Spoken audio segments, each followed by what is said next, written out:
Did you do the Montessori method with your kid? There's a lot of things on the market right now that claim to be Montessori that actually aren't, just because they are wooden toys. The question you've all been waiting for: why someone would spend $200 on a set of blocks? Welcome to another episode of Just Jordan Things, where today we're in the nursery that is now turning into a playroom because my baby is rapidly turning into a toddler.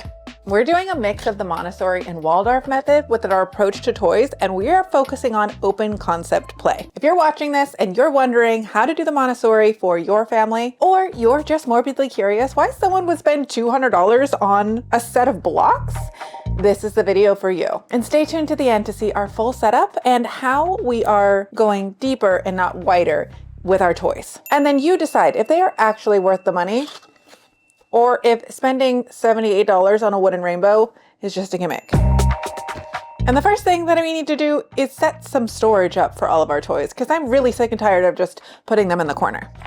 Ta-da! I do still need to mount these to this wall because they're a tip hazard and they're kind of heavy, but these are the OOOK Montessori shelves. Full disclaimer, the brand did send me these, but I already had them in my cart and I reached out to them and was like, I really want these for my baby's room. And I already did purchase a Montessori shelf for the room downstairs. So I'm gonna put links to everything in this video down in the description with a few discount codes if you want to explore this journey and you're trying to figure out where to start with Montessori as well. If you're wondering where to get started with toys, it can be so overwhelming. The videos of people's playrooms that are set up with thousands of dollars of wooden Grimm's toys is so intimidating, because as someone who wants to start getting into those, how many do you need? What do you start with?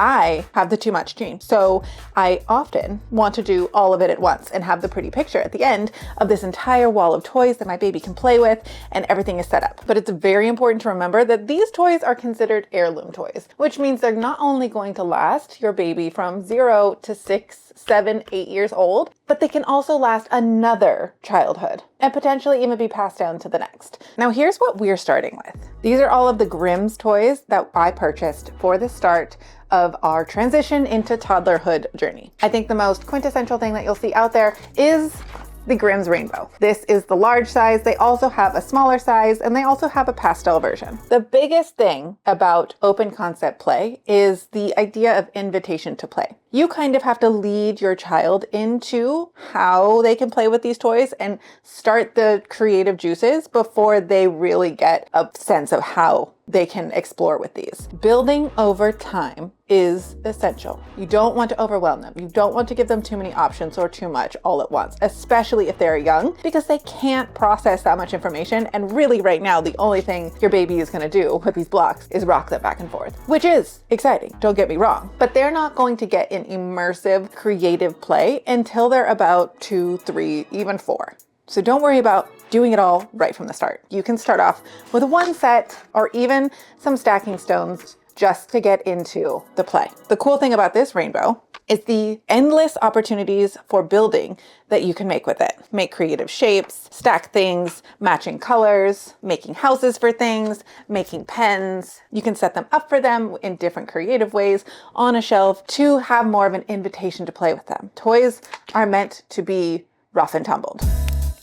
So setting it up like this perfectly on the shelf every single day isn't necessarily an invitation to play, but knocking it around, giving some startup ideas on how they can play with it, rocking it back and forth, those are ways that they can play with these toys. So we got the rainbow, and then we got the 12 people. What I've heard online is the weight of these toys is what people's babies prefer. The size is perfect for them to grab in their hands. They can bite on them. They can chew on them on both ends. They're fun to kind of play around, and they have a little bit of weight to them. So babies prefer these to, as opposed to the dupes that are made out of a different type of wood or are lighter. We also got a set of stacking stones. I got the blue set just because they can replicate water in a little bit and we can color match to some of the other things. I've also started to notice that my baby's favorite colors are blues, greens, and purples. So I just figured blue's probably a good option for this.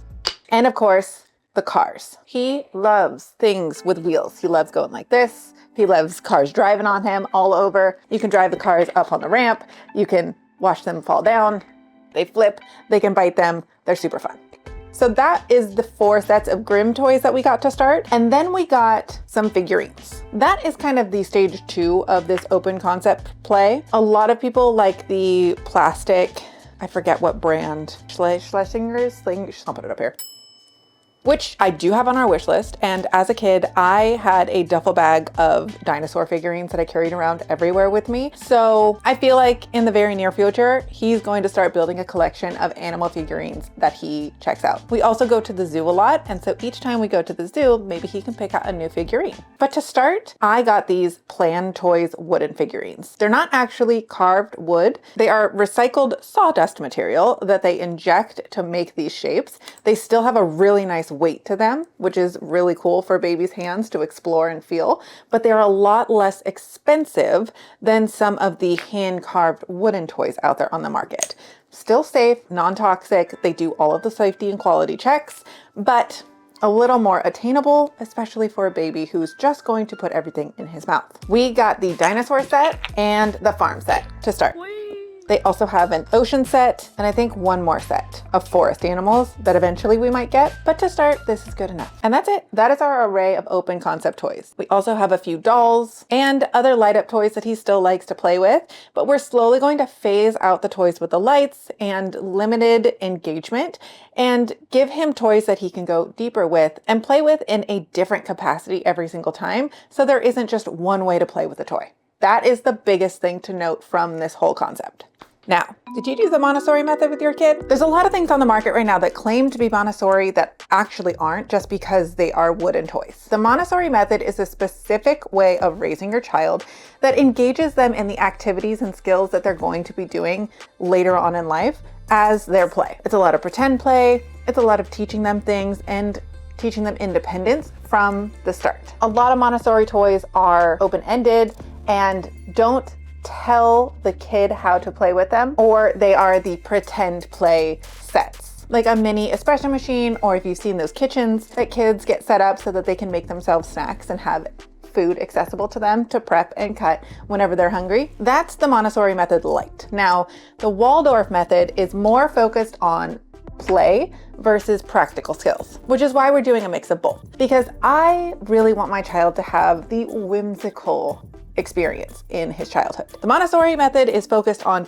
skills and building and functionality, whereas the Waldorf method is to boost creativity and the experience you're having and play. I think both are very important, and each child has a different need for whether they're going to like one more than the other. But as a creative person, I think my child is also going to be creative and explore and want to do fun things. So we're going to do those together with the Waldorf method. Now, the question you've all been waiting for. Why would somebody spend $80 on a wooden rainbow when they're out there for $20, $30? Yes, there are tons of dupes on the market for Grimm's toys, which I'm not judging anybody for saving a few bucks that wants to get the same things for their babies. What I will tell you is there is a huge difference between this and something that is painted. This is carved from one solid piece of wood. I'll bring this up close so you can see the wood grain and how it's carved from one continuous piece and not bent and not glued together.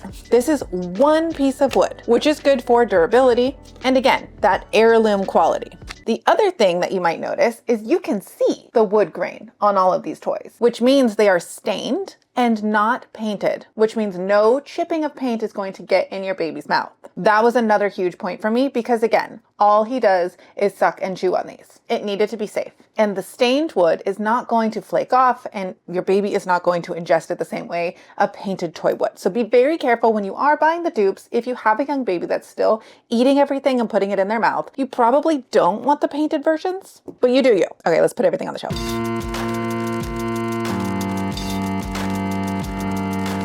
Eventually, the goal is going to be that these are going to be filled up with figurines, and then we're going to have more wooden toys that stack here, including a block set. But for now, we're just going to set it up so that he can come up and grab some toys easily.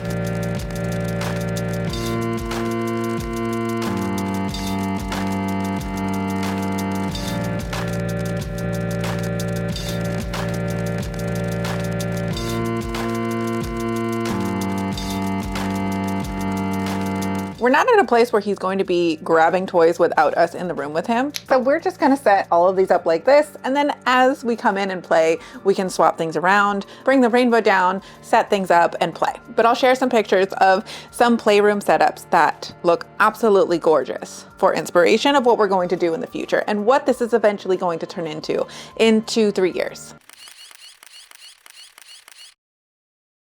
The best part about these toys is that they grow with your kid and they're going to use them in different ways as they grow. I already know that my baby is going to love when we stack this up and build it into something creative and then knock it down because he already enjoys that with blocks. Ooh.